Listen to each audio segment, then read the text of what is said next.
What's up guys, how you all doing? Hey, welcome to another video. Today we're going to be checking out how to levitate objects, not using magnetics, but using sound waves. As you can see, we're setting up some particles in the sound wave levitator and levitating them with no other force than sound. If that sounds like something you'd be interested in, please stay tuned because it's coming up right here, right now on misperry.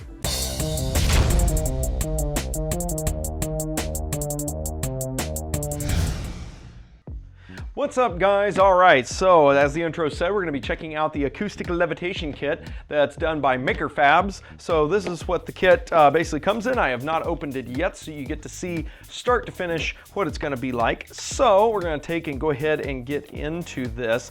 Now it's got everything that you need to do the levitation with. I think it's even got the Arduino. It's got everything in there. So let's see what she looks like. Alright, we got foam padding. Oh, just lots of foam padding. All right, so we get some hookup wires. Fantastic. I've already got tons of those. What else we got? Okay, so this looks like the amplifier. That's what this is going to be. Let's take that out. Yep, so that is going to be the audio amplifier that it's going to be using. So we can see that. All right, what else do we have here? We've got different wiring kits. So some different wires. What that is? Looks like, I'm not real sure. It looks like a skinned wire. Well, we'll find out what that's for here in a minute. I'm thinking that that's probably for wiring up all the sensors. So there's that. What else we got in here? There's the Arduino. So that is, well, or at least it's an Arduino knockoff. Let's see. Let's go ahead and pop this open. See what we got. A little, wow, that has got to be probably the shortest USB cable I think I've ever seen. Okay, so we got a little Arduino. Oh no, it is. It's a genuine one. It's an Arduino Nano. So I guess here I can zoom in down here so we can actually see what I'm doing here. So there's an Arduino Nano. So okay, we got that. So set this all off to the side. Okay, so Arduino Nano. What we got here? Oh, it looks like we got some switches. So just peel this open. Like we got we got a barrel connector and we got a little on-off toggle switch. So that's kind of nice. So okay, they give us that. Let's get some of this trash out of the way. All right, now we're gonna get into the meterver. Now, let me get this other stuff out of here. So it looks like they give you the plastic little cage thing. Now this isn't 3D printed. It feels like it is pretty solid. So it feels like it has been injection molded, or if it's been, well, actually I think it might have been 3D printed, except it's not a desktop 3D printer. I think it's done with a powder resin. Yeah, that's what I'm gonna guess. By the feel of it, I think it's a powder resin done. But anyway, it's a little stand for it, so that way you get the two conics. So you get that, that's nice. What else? We got this little box here. Aha, so there are the transducers. So here are the little sonic transducers that we're gonna use. So I don't know if we can get a good clear shot of these without it blurring. Come on, focus. So here is the little sonic transducers, just a little 2-pin little transducer here. So we've got a whole lot of those. So there's a big old package of those.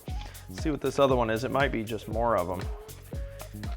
Could be other things. Oh, nope, it's the power for it. So it looks like we got a little, what is this? Looks like we got a,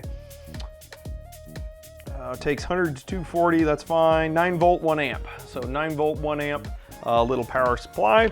So that's basically all we have. So let's go ahead and recap. Okay, so this is pretty much the spread of what all you get.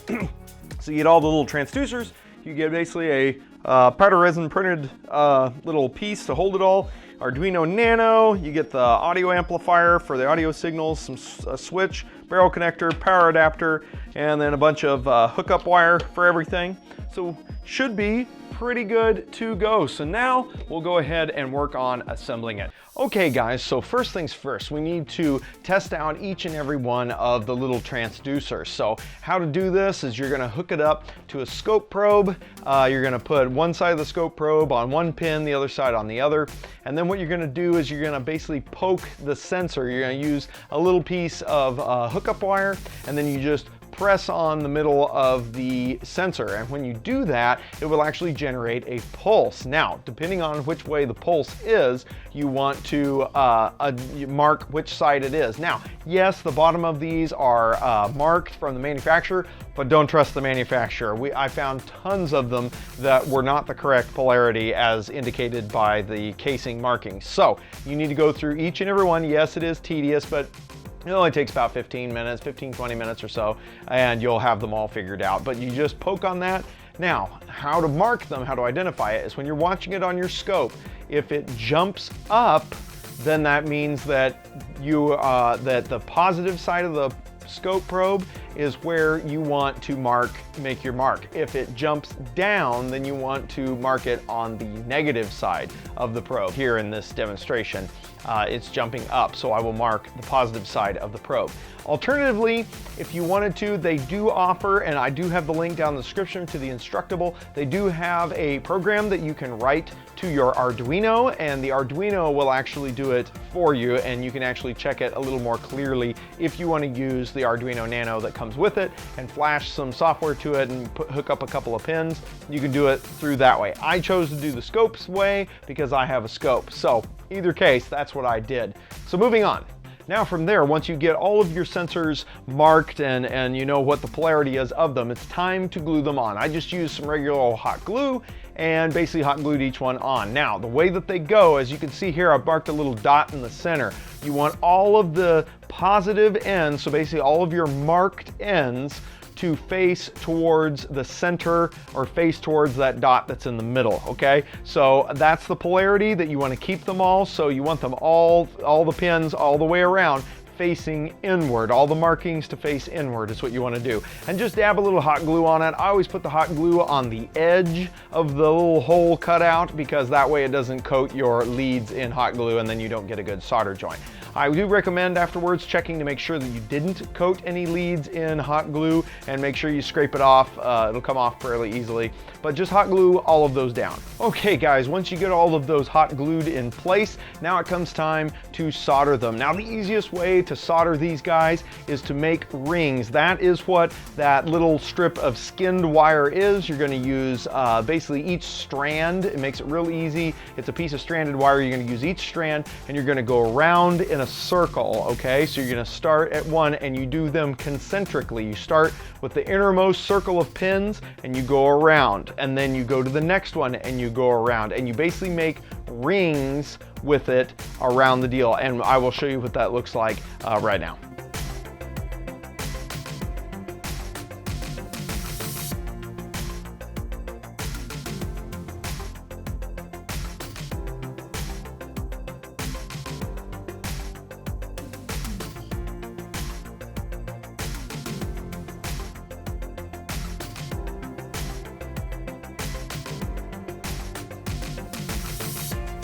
Now once you've gotten that all soldered in and make sure your solder joints are good, now it comes time to go ahead and solder on the little hookup wire. So with the red wire, you're going to start with the innermost one and then you're going to skip every other wire, soldering that on.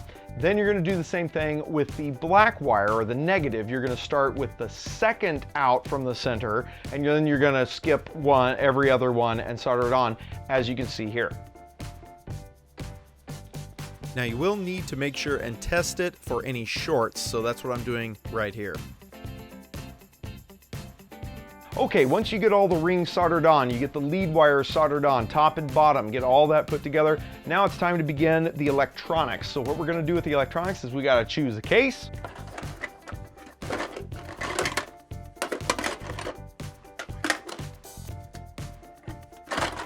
And then once we choose our case, then we're going to go ahead and make some holes in it, and we're going to attach the different pieces. So we're going to attach the amplifier, I'm going to attach the Arduino Nano after I kind of cut some slots in there. We're also going to attach, just with some hot glue, the barrel connector and the switch. Now, word of caution, do not leave your soldering iron on the switch too long. It will actually melt the mechanism on the inside and the switch will no longer function, and that is exactly what happened to me. So my switch is there just for good looks. Okay guys, so now we're going to make some connections. So the first thing I'm going to do is I'm going to take the Arduino Nano, we're going to take pins, analog pins 0, 1, 2, 3, and we're going to connect those up to our driver board. Okay, so 0, 1, 2, 3 is what we choose first. So I've got that plugged on here. Brown starts at 0 and then 1, 2, 3. Those correspond to, on this board from left to right, N1, N2, N3, N4. Okay, so what I was gonna do is, my idea is I'm gonna take this, and it does twist because these do roll over, but I was gonna try to stuff it through our little holes that we made. So there's that, and I'm basically gonna do that with all the other wires, is just loop them down through the bottom. I may puncture another hole underneath the driver maybe to route wires for wire routing. So let's get it all wired up. Now, caveat here, one thing that you must do is you must jumper the 2 pins D10 to D11, because if you don't do that, the system won't actually output the square waves that it should be out the analog pins, and it basically will not work. Okay guys, now that we got that done, what we're going to do now is we're going to flash some software. So over to the computer, and we're going to flash the software onto the Arduino Nano. Okay guys, so for the software section, we need to go ahead and upload the code that was provided for us in this great Instructable. I'll put a link down in the description, but they do a great job of explaining everything. So if you like written instructions, check out the Instructable down below, but this is where you'll download the code. It's this nanotiny.ino. You'll download that, and then of course we'll pull up our good old update Arduino software. So now the thing to remember, what you have to do is you're going to select the Nano from your board deal, but then at least the one that I had to select the old bootloader processor, because I think this one is the 115200 and this one is 57600 baud rate, and so that does matter. So I chose the old bootloader, and we should be able to upload this. So I'm going to just go ahead and hit upload, and the theory goes it should go ahead and recompile and then upload it to our chip. So we'll make sure that it gets going here, and there it goes, it starts uploading. All right, so we'll get our software on, and then we'll hook up the final connections. We'll see if we can't levitate some stuff. Now, once we have the electronics hooked up, it's time to power it up. So you're gonna basically power this guy up, and you're gonna check it using your scope probes. Check the output terminals, or those 2 terminal blocks that are on either side that only have 2 pins. So you're going to check those with a scope. You should see a 40 kilohertz waveform, square wave, coming out. Now it's going to be a very dirty square wave, so don't be worried about that. It doesn't matter if it's a perfect square wave or not. It can be a little bit rough, but as long as it's 40 kilohertz, that's the main thing you want to look for. So look for that frequency of 40 kilohertz, all right? Now that we've tested all the electronics, the thing that you want to do now is go ahead and hook up. And polarity doesn't really matter. I just did the 2 negative wires closest to the amplifier, and the 2 red wires furthest away is what I did. Seemed to work well for me. But the polarity doesn't really matter unless you're having trouble with levitating things, and you might want to flip-flop polarities. But hook up your top and your bottom to the amplifier now, and then go ahead and fire it up. Now we're going to go ahead and test each one of the transducers. To do this, you do need a scope for this. So if you don't have a scope, you can check out that Handtech scope. This is only 40 kilohertz, so you should be able to use that one. It's a very affordable PC USB based scope, or basically anything that can read 40 kilohertz waveforms. So if you got a 100 kilohertz scope, you're in business, or even a 1 megahertz scope, you're fine. So anyway, what you do is you take 2 scope probes. It needs to be 2 channel, at least 2 channel. Take 2 scope probes, you're going to hook a transducer to each scope probe, okay? And you're going to hook it up with the scope probe positive, then we'll go to the positive of the transducer, you know, one of the ones you marked, and then the negative will go to the negative side, pretty easy. Then what you're going to do is you're going to hold the transducer over the top of one of the transducers in the levitator, okay? Then you'll use the other probe with the other transducer on it, and place it over another transducer on the levitator. Now, each side of the levitator, you're gonna do one side at a time, you're gonna check to see if all of the transducers match in phase. They all should line up in phase, which means, you know, they should go up together and go down together when you're looking at the waveform. So both waveforms should go up together and down together. If they're 180 off, meaning one goes up while the other one's going down, basically you can tell they're just inverted from each other. That means that your polarity is wrong on your transducer and you need to desolder that transducer and flip it around. Now, me, myself, I found lots of different spots where I just had bad connections. So that meant I'd hold, you know, one transducer still and move the other one around to all the different other transducers and check to see if they all matched the one that I was holding channel 1, let's say, on. And as I did that, I noticed some of them were just flatlined, and that was because they weren't producing any sound. They weren't producing any sound waves, so I wasn't getting any feedback, and due to the fact that I had a cold joint, or I just flat out skipped it and missed the solder joint. So that's very important to check that and make sure that all the transducers are in phase and they're all working properly. Once you do one side, you need to flip the levitator over and do the other side. All right, guys, so now that we've checked out all the transducers, we've checked out the amplifier, we've checked out all the different pieces, now it's time to go start levitating. Okay, guys, well, moment of truth. Will it levitate? So I'm gonna go ahead and turn on the power supply. I've got it set at 6 volts. It looks like to levitate different weight objects, you have to increase the voltage to be able to levitate it. But let's go ahead and start with something simple. Let's start with good old styrofoam. So I'm going to rip out one of the little foam balls of the styrofoam here. Using a pair of tweezers, we'll see if we can get it to levitate. And there it is. I don't know if you can see that here. Let me see if let me just turn this whole thing sideways. So there's our little ball, and you can poke it. You can poke at it. And there's absolutely nothing over this. It's just being levitated by sound. All right, now let's do a harder one. Oh, actually, let's do more. Let's see if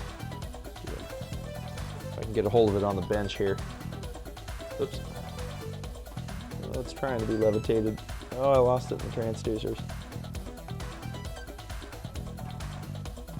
Well, now it's stuck on the end of my. I can get it's hard because styrofoam is very staticky. There we go. Oh, it's gonna spin for us. Whee! I have a blob of hot glue. Now, this may take some oomph. We may have to increase our power, so I'm gonna go on up to about 9 volts, or about 8 volts, 8.5 volts. Yep, nope. It seems like it's a little too heavy. 10 volts, 11.2 volts. Nope, I don't know. I don't think it's going to be able to levitate that. Let's look at something else. Let's look at, I don't know, a wire stripping. Well, doesn't look like that's going to work. Now, it is supposed to do liquids. So I'm going to back it on down to 8 volts. Okay, guys, I don't know if I can get the camera to pick this up, but I've basically got some alcohol in a syringe. It does pop.